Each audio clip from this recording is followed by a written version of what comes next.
नमस्कार दोस्तों, स्वागत है आप सभी का आपके अपने यूट्यूब चैनल टेक में गुरुजी में। दोस्तों हम बात करने वाले हैं रेलवे भर्ती बोर्ड के बारे में।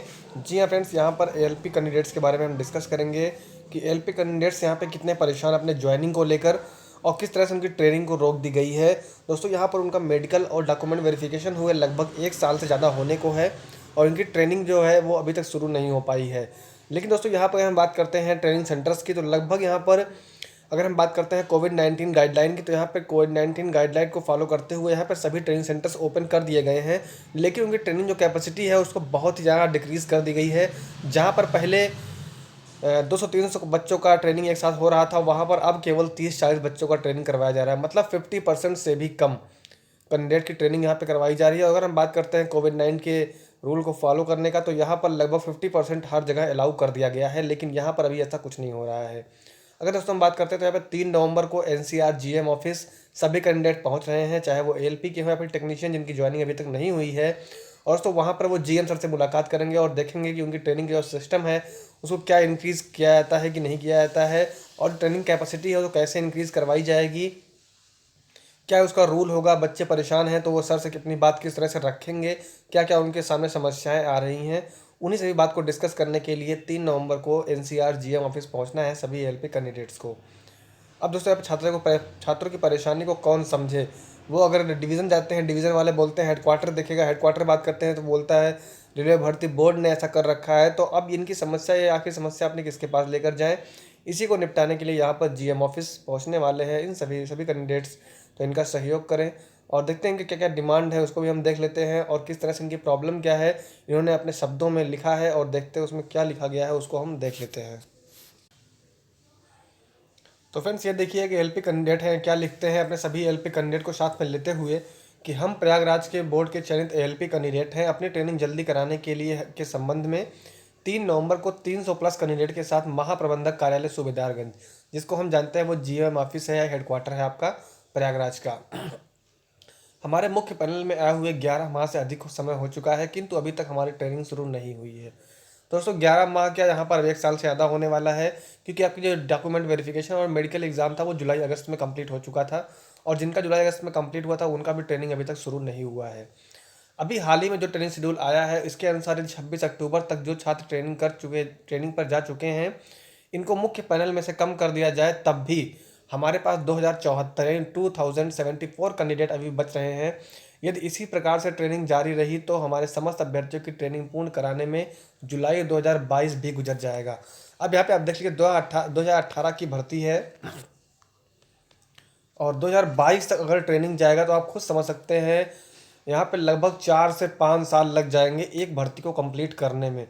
तो कितने ही शर्म की बात है कि यहाँ पर एक भर्ती को कंप्लीट करने में 4 से 5 साल लग रहे हैं, तो हर साल भर्ती आने के चांसेस कैसे हो सकते हैं।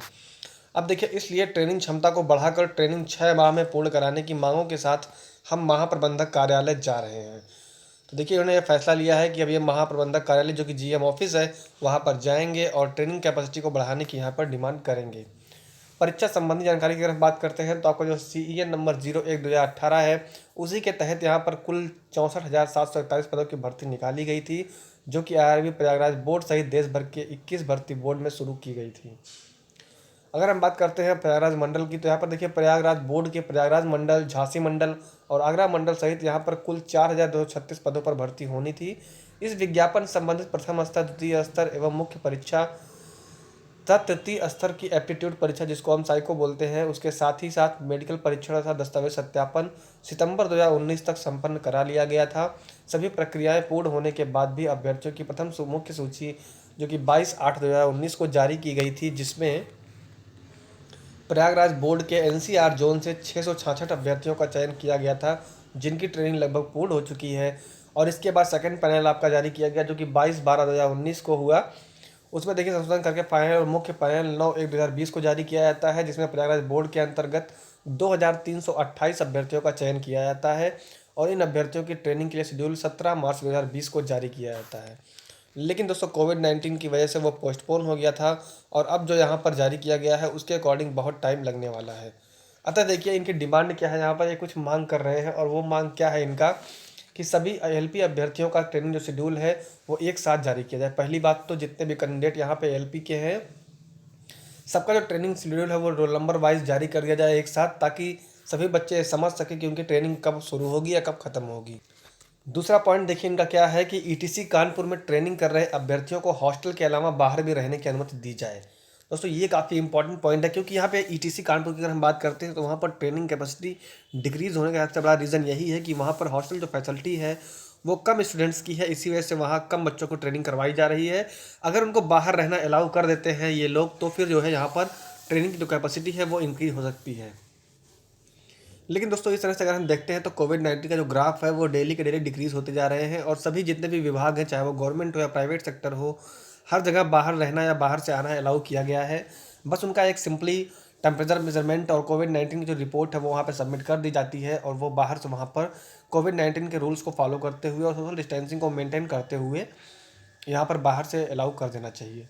अब देखिए पॉइंट नंबर 3 क्या है, ईटीसी कानपुर में साथ साथ दूसरे जोन से भी संपर्क करके अन्य ट्रेनिंग सेंटर्स में हमारी ट्रेनिंग कराई जाए, जिससे सभी एलपी अभ्यर्थियों की ट्रेनिंग 6 माह में पूर्ण हो सके।